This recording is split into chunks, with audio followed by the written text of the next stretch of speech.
Selama 9 tahun Jokowi, memang saya sendiri banyak orang terkesima. Penampilannya sederhana, down to the earth. Ya kita pikir dia betul-betul buat rakyat. Meyakinkan. Tapi apa yang terjadi? Selama 7 tahun dia kuasa, demokrasi dipreteli kok. Partai-partai dia kooptasi, 9 ketua umum, dia entertain, kasih project, kasih kredit, kasih legal immunity, iya kan? Sehingga anggota DPR-nya manut aja, cukup sebetulnya 9 orang, nggak perlu 575 anggota DPR. Tapi nanti habis Jokowi Pan, kita rapiin lagi, anggota DPR nggak boleh dipecat, supaya betul-betul bisa bersuara buat rakyat. Nah yang kedua, demokrasi indeksnya kan ada itu. Demokrasi indeksnya makin lama makin merosot, internasional. Dan yang ketiga, hukum korupsinya. Hari ini KKN dan korupsi. Bang Barni punya handphone. Error mulu, hukumnya error, demokrasinya error, ekonomi rakyat hari ini susah. 40% rakyat kita itu statusnya masih miskin. Gimana caranya handphone rusak perbaiki? Pilihannya kan cuma satu, total reset atau ganti handphone. Nah, menurut gua Indonesia hari ini, menurut saya mohon maaf, kita perlu total reset atau ganti handphone, ya, supaya kembali di recharge buat menegakkan keadilan dan kemakmuran.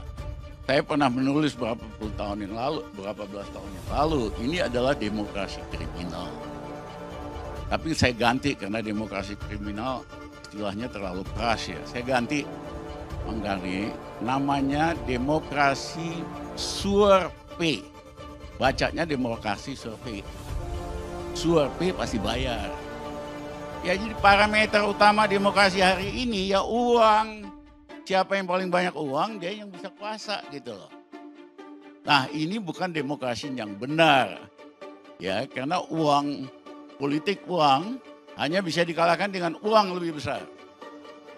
Dan uang lebih besar hanya bisa dikalahkan dengan militansi. Inilah faktanya, otoritas Orde Baru lebih layak dihormati. Gagal memakmurkan rakyat memperjualbelikan demokrasi. Saya lebih hormat sebetulnya model otoritarianisme Orde Baru itu resmi. Kalau kita lagi diskusi, nanti ada petugas datang atas nama undang-undang, kami bubarkan diskusi kalian. Di LBH sering, di UI juga sering. Petugasnya datang dengan perintah undang-undang, bukan diam-diam membatalkan diskusi dengan cara-cara menghalangi sound system. Nggak pernah ada begitu. Dulu karena kita pakai sound system, nggak ada yang putusin sound system tuh. Yang ada adalah petugas, biasanya polisi, pada waktu itu polisi masih bagian dari ABRI, naik ke atas panggung, lalu dia bentak-bentak. Ini atas nama undang-undang anti subversi, saya bubarkan. Ya dibubarkan dengan undang-undang. Kalau ini dibubarkan diam-diam gitu, dihalangi orang untuk berpikir, kan lebih dungu sebetulnya. Jadi Orde Baru masih punya sistem untuk menghalangi orang. Ini nggak ada sistem. Buzzer bisa jadi bin bisa jadi buzzer. Polisi bisa berupaya untuk menerangkan masalah, tapi orang menganggap ya polisi bagian kriminal. Kalau urusan kebebasan berpendapat, janganlah polisi ikut-ikut di situ tuh. Jadi bagian ini yang memburuk sebetulnya tuh. Dan saya nggak tahu bagaimana istana nonton hal-hal semacam ini. Di antara mereka mungkin saling nyinyir juga tuh.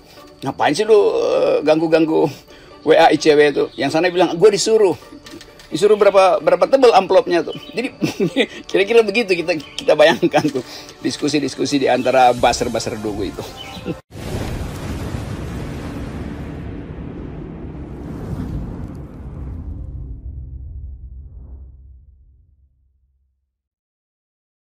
Kegagalan memakmurkan rakyat bisa disebut otoriter.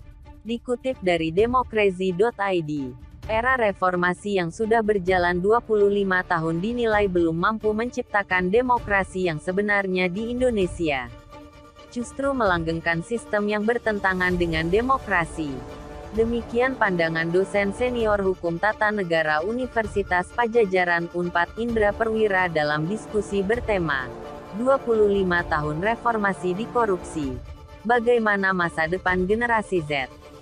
yang diselenggarakan mahasiswa Jawa Barat Banten dan Departemen Hukum Tata Negara Unpad, Sabtu, tanggal 20 Mei tahun 2023. Selain Indra Perwira, beberapa akademisi, aktivis, 98, dan mahasiswa ikut yang menjadi pembicara. Antara lain Rocky Gerung, aktivis Unpad, 80-an Paskah Irianto, aktivis, 90 yang juga Direktur Eksekutif Indonesia Future Studies Infus Gede Siriana. Selain itu ekonom sekaligus mantan aktivis ITB, Dr. Rizal Ramli juga ikut menyampaikan pendapatnya secara daring. Dalam pandangan Indra, kampus yang seharusnya menjadi benteng terakhir bagi demokrasi, hari ini justru melahirkan intelektual yang tak lebih dari sekadar tukang. Selain itu, keadaan ini diperburuk dengan diamnya mahasiswa yaitu generasi Z. Generasi ini dianggap kurang memiliki empati terhadap sekelilingnya sehingga tidak memberi perhatian untuk mengawasi jalannya kekuasaan di tengah civil society. Sejalan dengan yang disampaikan oleh Indra Perwira, ekonom senior Dr. Rizal Ramli juga menyatakan bahwa reformasi benar-benar berkomitmen dengan demokrasi hanya 4 tahun pertama, yaitu di era pemerintahan B.J. Habibie dan Abdurrahman Wahid atau Gus Dur. Dengan menjadikan perbaikan ekonomi sebagai tolak ukur, Rizal Ramli menyatakan, kegagalan untuk membuat rakyat makmur bisa dikatakan sebagai sistem yang masih otoriter. Selanjutnya, sebagai alumni dan aktivis Unpad era 80-an, Paskah Irianto juga menyampaikan bahwa hari ini hukum hanya menjadi alat kekuasaan politik yang dimainkan dalam hukum, menjadikan hukum tersebut tameng, atau bahan perlindungan dari hukum. Di tengah persoalan hukum saat ini, Paskah memberikan apresiasi kepada Departemen Hukum Tata Negara Unpad yang masih menjadi benteng demokrasi untuk melindungi mahasiswa-mahasiswa yang kritis terhadap kekuasaan. Diskusi pun ditutup dengan konsolidasi mahasiswa merespons 25 tahun reformasi.